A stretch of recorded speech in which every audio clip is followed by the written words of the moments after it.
This is Oddworld Stranger's Wrath HD, which is the latest port of the game on the Nintendo Switch. If you're not familiar with this game series, most of them are about being a defenseless alien trying to guide your friends out of a slavery thing where they're being turned into meat. So this one is quite a bit different, different sort of setting, a different kind of environment. It's sort of a Western game, and it released back on Xbox, the original Xbox, and then it's kind of made its way onto a number of platforms over time. And it's strange, it's like a third-person sort of exploration game, but then it becomes a first-person shooter during action scenes. And it's got like a weird sort of zany style to it. So you can collect these creatures within the world, and then you can use them on your crossbow in order to hunt the various enemies. You're basically taking contracts and you're doing work in order to get paid because you need this medical thing to do, like, happen. Otherwise you'll die. And yeah, that's kind of the gist of the narrative. So unlike the other, similar games within the franchise, this is more based on kind of shooting, moving through linear but strangely open world types of environments. You get a lot of choice when you're moving through the areas to kind of figure things out.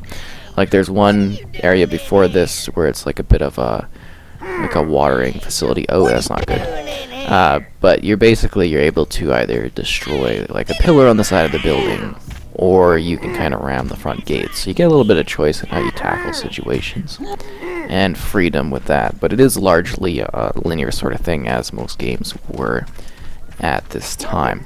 So this is running on the Switch. It does run relatively well. There are moments of basically little performance drops here or there, not anything too detrimental, but you will notice that there is some pop-in. It's mostly with the grass and little bits of the environment. But for the most part, it actually runs quite well, and it does look pretty good, even blown up on a 4K screen, and it's actually not too bad. And I mean, obviously that runs a little bit better when you are, taking it undocked, basically portable and on the go. So you've got your character here. He's kind of cool. He's got some animations. The cutscenes look pretty good, but the pre-rendered ones don't really hold up as well. So anything in-engine is still pretty well done, but yeah, the other stuff a little bit rougher. So you're able to run, you get a couple of neat mechanics for moving, and we're going into the second town of the game. So we finished the first area, this is the second one. There's a number of sections you move through, and then you're able to kind of explore too. Can you go in here? No, we can't go in here right now. But yeah, you can go in buildings, you can like talk to the local inhabitants, kind of give you little directions, but for the most part it's really easy to understand what you're supposed to be doing, and it's kind of a neat game. You get a good sense of scale, and I'm surprised kind of by this experience, just in regards to that sense of scale and the fact that this is an older title, but it still does look pretty good. And it's kind of an interesting game. I mean, there's not really too many westerns out there. So you go to the general store and you can improve things, and you can buy gear and upgrades, and nothing really too helpful here in ammo. But we're going to go and try to get the next mission here. So sometimes you're going out, you're hunting a guy, and then you can kind of shoot them and suck them into a vacuum, all Luigi's Mansion style.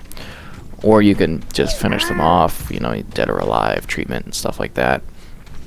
The sewer or Mongo Valley. But yeah, it's kind of like a nice sense of freedom, but you are very much focused in where you're headed, and the environments aren't very large in terms of being open worlds. They're funneled, kind of like a Fable style. If you're familiar with that game, but it's hard to reference that one considering how old it is at this point. So we just got to put in a bounty, and now we can go and we can take on another one. So we captured this guy alive, and he'll be put in jail. So we can go after Joe Mama or Eugene Isis. And I guess maybe this guy would be a good one. So you can do it dead or alive, except the mission. Joe Make it like a cutscene going on. Past the sewers. But to get in the sewers, you gotta talk to the sewer worker. And man, does that boy stink! Woo! Great. So yeah, it's kind of a neat game, and I think the character models, a lot of the character models from this age really do hold up quite well. It's usually the environments that are a bit you know, kind of left behind. But even these ones are actually kind of fairly detailed for the era, which I think is impressive. And it is nice to see this be available on the Switch. It would be nice to actually have it return to Xbox 2 down the road. It's kind of weird that it hasn't, but you know, that's sort of how things go. You usually also get a bit of a map. So this right here, the little tiny directional buttons kind of allow you to pick what sort of creatures you have equipped to your crossbow. And you can also do like a chest beat thing. You can see that in this version here. And that'll allow you to basically heal up, which is nice.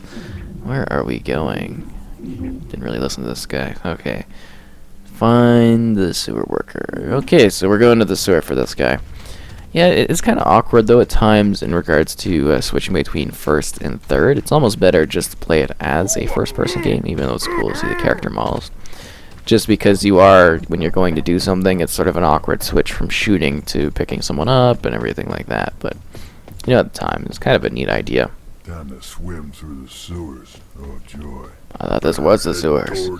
But, Yeah, it was kind of neat. Offers some exploration, but for the most part, you know, you're largely going places. And it's kind of, usually there's the radar in the corner there. And it kind of like pops up and it's like, hey, this is what you're supposed to be doing. And then you just go towards that. I think the running is kind of nice. Oh, yeah, the sewers are right here. Yeah. Hello there. Can you open the sewer gate here? I needs to get through. Oh, sure can. Go right on through. Yep. I kind of like their weird attitudes. I think they're chicken people or something. I don't know.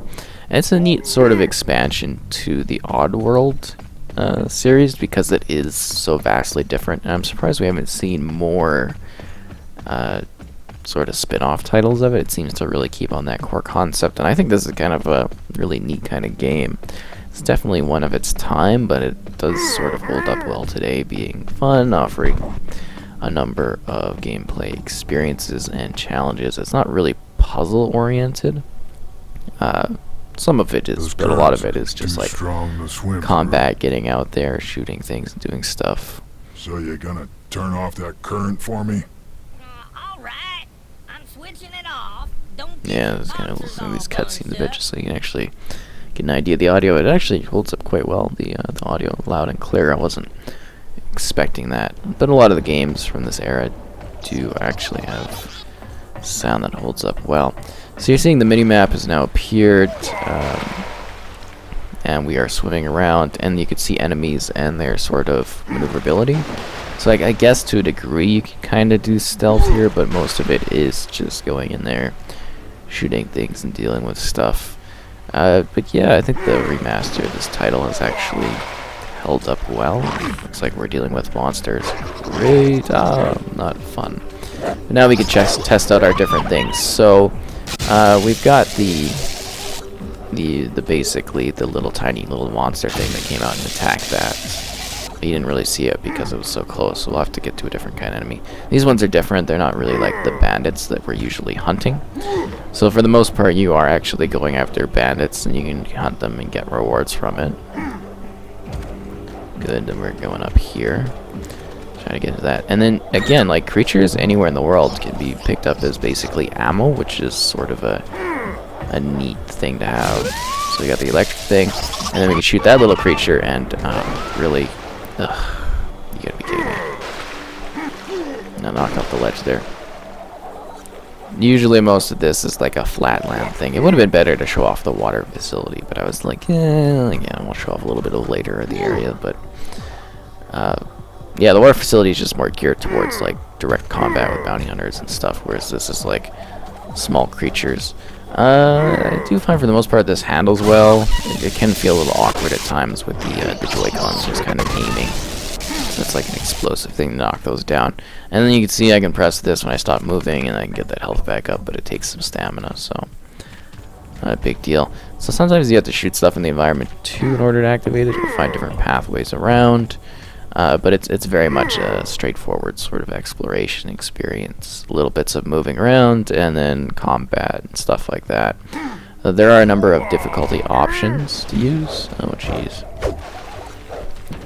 Out of ammo on that one, so we'll just use the electric, and then we got the regular crossbow too. Don't Don't really want to deal with him right now. I'm trying to get to some of the more intense combat.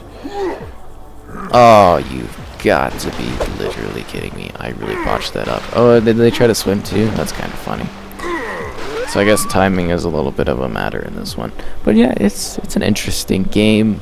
I mean, this might not necessarily be the most exciting part of it, but I think it also kind of shows off a little bit more of the range of gameplay that is possible in it. Going from, like, you know, shooting to sort of like, I wouldn't really say it's platforming, but kind of like a really basic platforming to a small degree. Get the point of it. I wonder if we could run. No, okay. And, you know, blasting things, running away from stuff. They actually do have some pretty action-packed cutscenes. That's just like the one big issue that I've noticed, aside from sometimes where the performance dips a bit, but I haven't really seen that in the footage we've been capturing, is just basically some of those like pre-rendered cutscenes that are not done in-game. They don't really hold up as well as the in-game cutscenes do, which is a little bit disappointing. There we go, we got on there.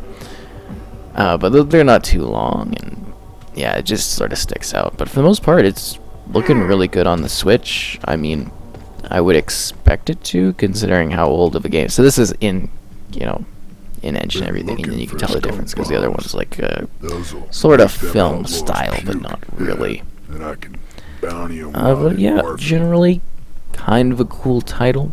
Something a little bit different, buying upgrades, bounty hunting, completing missions, fighting various enemies, collecting cool little creatures to use against your foes. This one's like really weird level because it's all these little monster things, and it's not like the traditional, like this is the least Western of like the Western options. Just so you know, it is a lot more of a Western than what is perhaps being shown at this current point. Wow, that is a lot of enemies. I am going to totally die here. As I run away. Let's get some of the stamina going. Yeah, neat little abilities, a neat sort of game. It's definitely something different. You know, especially if you're looking for something a little bit more unique or out there. There's not too many titles quite like this, and you do get pretty good value out of it in terms of like the campaign length, and it's a worthwhile experience. I think so. Ooh, yeah, I am eaten. Oh, I also like if you get shot with things, and you're doing the shake off, like your character will like shake off all of these like swords and stuff, or not swords, but things that are like stuck in them. Also loading is pretty quick and instant for most situations. I thought that was kind of cool, and you get to skip cutscenes if you've seen them before. It's not too difficult of a title, and I mean, obviously, if I was taking my time more instead of trying to show off as much as possible, I'd probably have an easier time running through this. And I could switch up the ammo types too, but laziness and all that. Yeah, it's a fun game. It holds up. Oh, I thought I shot that thing down there.